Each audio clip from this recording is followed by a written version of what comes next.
उनके मार्गदर्शन और उनके उद्बोधन के लिए। मेरे साथ जोर से बोलिए, भारत माता की। भाई, पहली बार हैदराबाद मुक्ति दिन सरकारी तौर पर मनाया जा रहा है। आवाज ऐसी होनी चाहिए, कश्मीर से कन्याकुमारी और कच्छ से लेकर कामाख्या तक पूरे देश में आवाज गूंजे। मेरे साथ दोनों हाथ उठाइए और विजय के संकल्प की स्मृति का मुट्ठी बींचे और प्रचंड आवाज से बोलिए, भारत माता की, भारत माता की।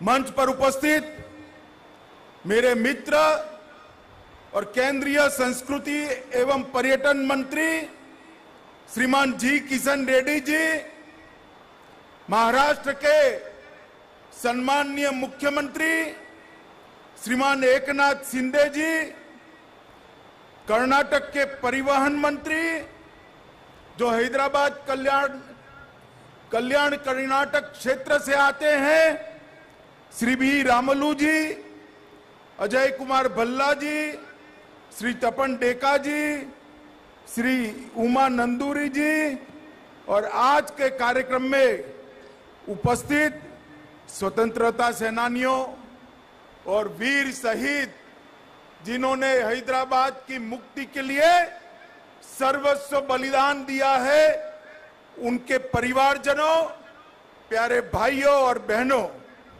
सबसे पहले मैं महाराष्ट्र, कर्नाटक और तेलंगाना की जनता को ढेर सारी हैदराबाद मुक्ति दिन की अनेक अनेक अनंत शुभकामनाएं देना चाहता हूं।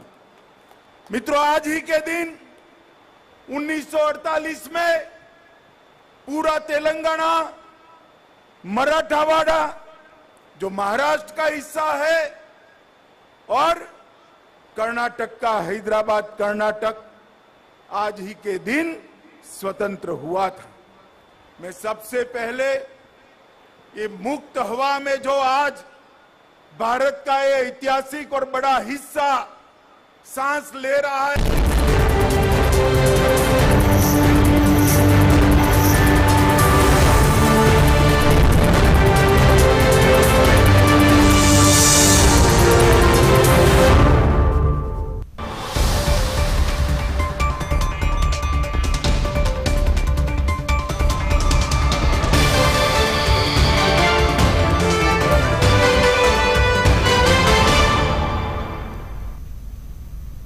నమస్తే, welcome to studio N news. నేను సింధూరా. బులెటిన్లో ముందుగా హెడ్లైన్స్.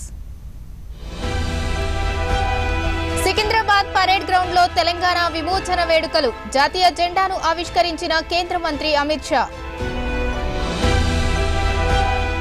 తెలంగాణ వ్యాప్తంగా జాతీయ సమైక్యత వజ్రోత్సవాలు. వేడుకల్లో పాల్గొన్న స్పీకర్ పోచారం, మండలి చైర్మన్ గుత్తా. నమీబియా నుంచి 8 చీతాలను తీసుకొచ్చిన విమానం. గ్వాలియాలో ల్యాండ్ అయిన విమానం.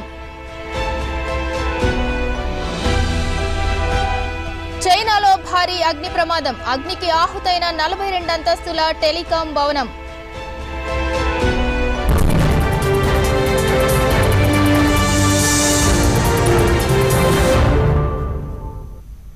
సికింద్రాబాద్ పరేడ్ గ్రౌండ్ లో అమిత్ షా మాట్లాడుతున్నారు. ఇప్పుడు లైవ్ చూద్దాం. पूरा क्षेत्र सहन करता रहा, अन्यायों को सहन करता रहा, अत्याचारों को सहन करता रहा। उसके बाद जब सरदार पटेल ने पुलिस एक्शन लिया, तब जाकर ये हमारा तेलंगाना स्वतंत्र हुआ था। मित्रों, आज के दिन पर अनेक वीर शहीद जिन्होंने अपना सर्वस्व न्योछावर किया, कोमाराम भील, रामजी गोंड, स्वामी रामानंद तीर्थ, एम चेन्ना रेड्डी, नरसिम्हा राव जी, साइक बंगी जी, केवी नरसिम्हा राव जी, विद्याधर गुरु जी, पंडित केशव राव कोरटकर जी, जैसे अनेक अनेक स्वतंत्रता सेनानियों को मैं प्रणाम कर कर श्रद्धांजलि देना चाहता हूं। मित्रों, अनेक लोग ऐसे थे जिन्होंने स्वतंत्रता संग्राम में हिस्सा लिया।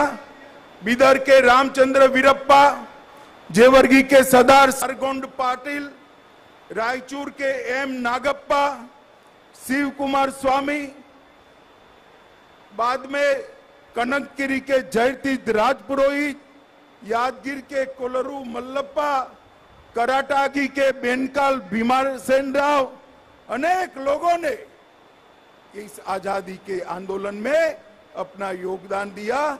उनको भी मैं आज याद करना चाहता हूं। मित्रों, आज मैं आर्य समाज, हिंदू महासभा, भागनगर सत्याग्रह हो या उस्मानिया यूनिवर्सिटी में छेड़ा गया वंदे मातरम का आंदोलन, गांधी जी द्वारा स्थापित हैदराबाद स्टेट कांग्रेस, बीदर क्षेत्र के किसानों के उस वक्त के सत्याग्रह हो, ये सभी आंदोलनों को भी याद करना चाहता हूं।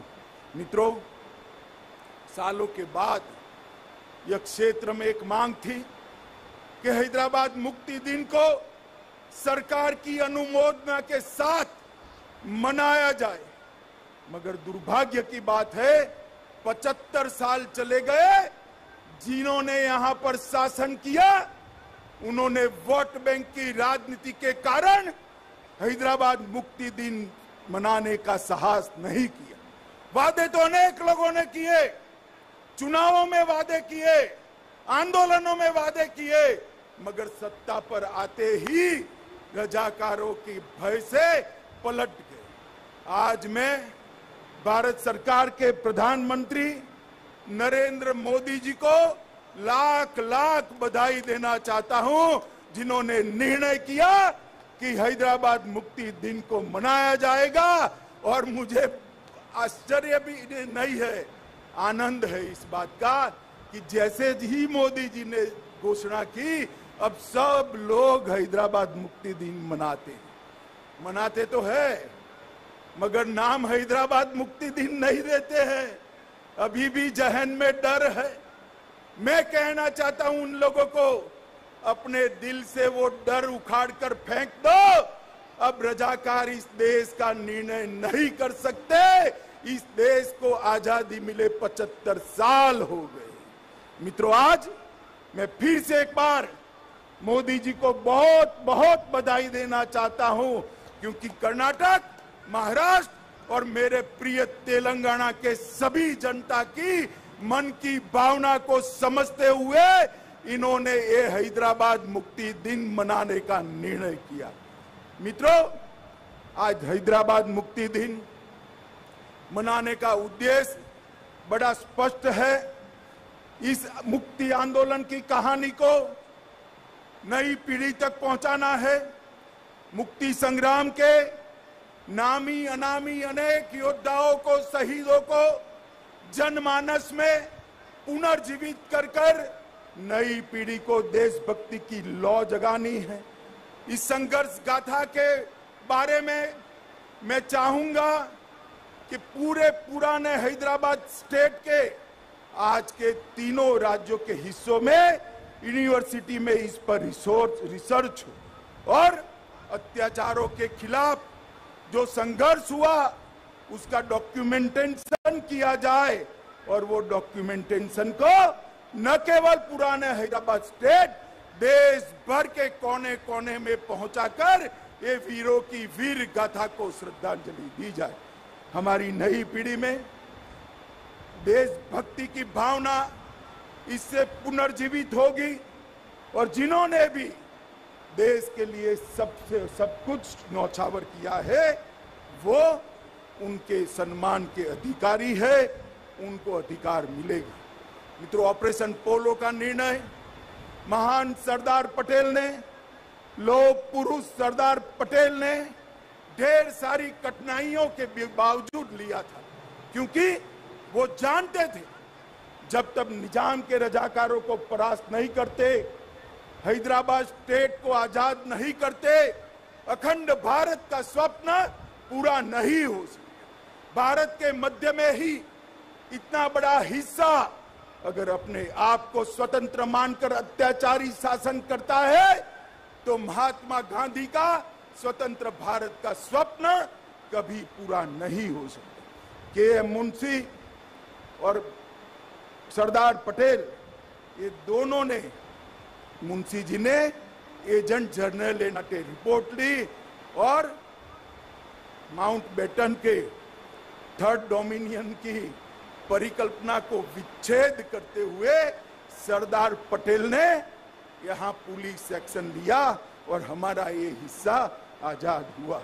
मित्रों, 13 सितंबर से 17 सितंबर 109 घंटे तक अनेक वीर यहाँ पर शहीद हुए। मैं अभी अभी उन वीरों के शहीद स्मारक को श्रद्धांजलि देकर यहाँ आया हूँ। मित्रों, रजाकारों ने अपना डर खड़ा करने के लिए ढेर सारे नए नए कानून लगाए, चाहे विधायी का अधिकार हो, निजाम की निजी संपत्ति को निजी घोषित करना हो, सार्वजनिक कार्यक्रमों पर पाबंदी लगानी हो, हिंदुओं को मफूसा और गैर मफूसा के जमीन के अधिकार के कानून से अन्याय करना हो, महान तेलुगु, कन्नड़ और मराठी भाषा पर आक्रमण कर उर्दू माध्यम में ही शिक्षा होना ये आदेश करना हो, उद्योगों का निजीकरण करना हो, सरकारी भर्ती में अन्यायी भर्ती करनी हो या सांस्कृतिक आक्रमण करना हो, हर तरह से ये तीनों राज्यों की जनता को कुचलने का एक निकृष्ट प्रयास निजाम और उनके रजाकारों ने किया था, जिनके खिलाफ हमारे लोगों ने आंदोलन किया था और अंततोगत्वा हम विजयी हुए। मित्रों, कई सारे लोगों ने इसके लिए अपनी जान गंवाई। मैं 2-3 घटनाएं जरूर बताना चाहता हूँ। परभणी जिले का गूड़ा गांव, जहां एक कुएं में गांव के 300 के 300 लोगों को डालकर कुएं को मिट्टी के तेल से आग लगाकर सभी लोगों को जिंदा जला दिया गया था। इसके साथ बीदर जिले के घोटा गांव में जिस तरह महिलाओं को अपमानित किया गया, आज भी हम नहीं भूल सकते। और मैं अभी तेलंगाना में मेरा बूथ प्रवास था, तब गुंडरामपल्ली गया था, वहां पर भी नृशंस हत्याकांड हुआ था। नरसिम्हा राव जी ने उसको दक्षिण के जलियांवाला बाग के नाम से स्वीकृति देने का काम किया था। ये सारे हत्याकांडों के खिलाफ, अन्यायी शासन के खिलाफ हिंदू महासभा, आर्य सभा और हिंदू जागृति समिति ने केशवराव कोरटकर और वामनराव नाइक जैसे महानुभावों ने महान लोकमान्य तिलक से प्रेरणा लेकर ये आजादी का आंदोलन चालू किया था। मुझे आज बड़ी संतुष्टि है, मोदी जी ने हैदराबाद मुक्ति दिवस को संपूर्ण शासकीय आदेश के अंतर्गत मनाने का निर्णय कर हैदराबाद मुक्ति के आंदोलन को एक प्रकार से स्वीकृति और श्रद्धांजलि देने का काम किया है। मैं मोदी जी को बहुत बहुत साधुवाद देना चाहता हूं और तेलंगाना की जनता को भी कहना चाहता हूं। आज भी जिन लोगों को 17 सितंबर को हैदराबाद मुक्ति दिन बोलने में शर्म आती है, उन लोगों को भी मैं कहना चाहता हूं, ये हजारों लोग जो शहीद हुए हैं, जिसके आधार पर आज आप सत्ता पर बैठे हो, अगर उनको श्रद्धांजलि नहीं देते तो उनके साथ आप द्रोह कर रहे हैं। तेलंगाना की जनता को भी मैं कहना चाहता हूं, ये महान तेलंगाना राज्य की रचना जिस उद्देश्य से हुई, सत्ता पर बैठकर उद्देश्यों को जो भूल जाते हैं, जनता ने उनको नहीं भुलाना चाहिए। मुझे विश्वास है मित्रों कि ये जो आज मोदी जी ने परंपरा शुरू की है हैदराबाद मुक्ति दिन मनाने की, ये इससे भी ज्यादा जोर शोर के साथ अनेक सालों तक मनाया जाएगा और हैदराबाद को स्वतंत्र करने वाले सभी स्वतंत्र सेनानियों के शहीदों के सम्मान में यशोगान हर साल गाए जाएंगे। मैं फिर से एक बार पुराने हैदराबाद राज्य के आज के तीनों राज्य कर्नाटक, महाराष्ट्र और तेलंगाना के पूरा राज्य के सभी नागरिकों को हैदराबाद मुक्ति दिन की बहुत बहुत बधाई देना चाहता हूं और इनको विश्वास दिलाना चाहता हूं। जिस तरह से मोदी जी ने पूरे देश को सुरक्षित किया है, मोदी जी जिस तरह से देश को समृद्ध करने के रास्ते पर आगे चल पड़े हैं, मोदी जी जिस तरह से भारतीय और भारतीयता को उच्चतम शिखर पर बिठाने के लिए आगे बढ़ रहे हैं, मोदी जी जिस प्रकार से हमारे सभी शहीदों को श्रद्धांजलि देने के लिए आजादी का अमृत महोत्सव मनाए, वो उपक्रम निश्चित रूप से चालू रहेगा और हैदराबाद मुक्ति दिन का मनाना भी निश्चित रूप से चालू रहेगा। कोई मनाए न मनाए, भारत सरकार खुली छाती के साथ, हिम्मत के साथ हैदराबाद मुक्ति दिन मनाएगी। यही बात कहकर मैं मेरी वाणी को विराम देता हूं।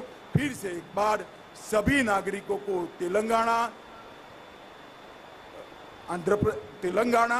कर्नाटक और महाराष्ट्र के सभी नागरिकों को अनेक अनेक अनंत शुभकामनाएं देकर मेरी बात समाप्त करता हूं।